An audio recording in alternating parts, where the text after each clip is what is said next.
A high-level visit to Baku has triggered waves of speculation across Azerbaijan and beyond. Steve Witkoff, the US envoy for the Middle East, recently arrived in the Azerbaijani capital, yet the visit was met with conspicuous silence from Washington.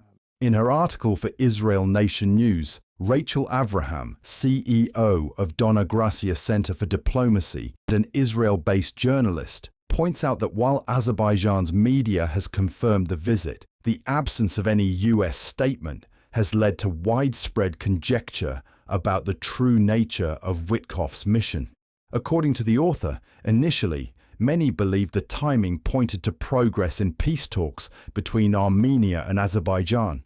That assumption gained traction after US National Security Advisor Mike Waltz publicly called for a final peace agreement, the release of prisoners, and broader cooperation for regional security and prosperity. Rachel Avraham underlines that Witkoff's background in Middle East diplomacy prompted a shift in interpretation. Some now believe the visit was less about Armenian-Azerbaijani normalization and more about cementing a deeper alliance between the United States, Israel, and Azerbaijan. This theory gained momentum following recent developments. Calls to repeal Section 907, which restricts US aid to Azerbaijan, and growing discussions about officially bringing Baku into the Abraham Accords.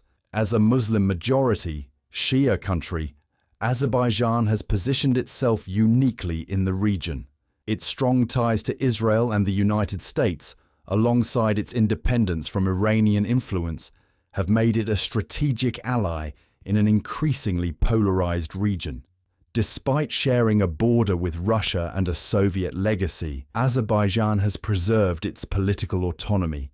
Its vocal stance following a recent plane crash incident, openly blaming Russia, signaled that Baku does not bend under pressure, not even from Moscow.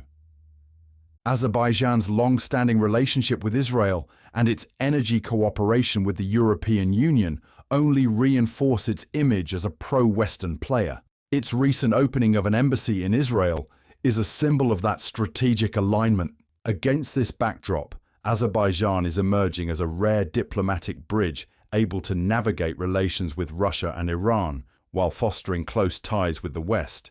Its geopolitical balancing act makes it a potential mediator in the world's most intractable conflicts from Ukraine to the Persian Gulf. But such positioning comes with risks. Azerbaijan's growing cooperation with Israel, particularly in sensitive security matters, could trigger backlash from Tehran. In a region defined by sharp sectarian divides and unresolved conflicts, one misstep, or even a misinterpreted gesture, could upend Azerbaijan's hard-won credibility as a neutral actor. Still, Azerbaijan has proven adept at playing on multiple boards simultaneously. Hosting EU-led peace talks with Armenia while engaging with Russian-led economic blocs reflects its pragmatic approach to diplomacy. Witkoff's visit may well be part of a broader American effort to empower Azerbaijan as a stabilizing force, one that serves Western interests without becoming overly exposed.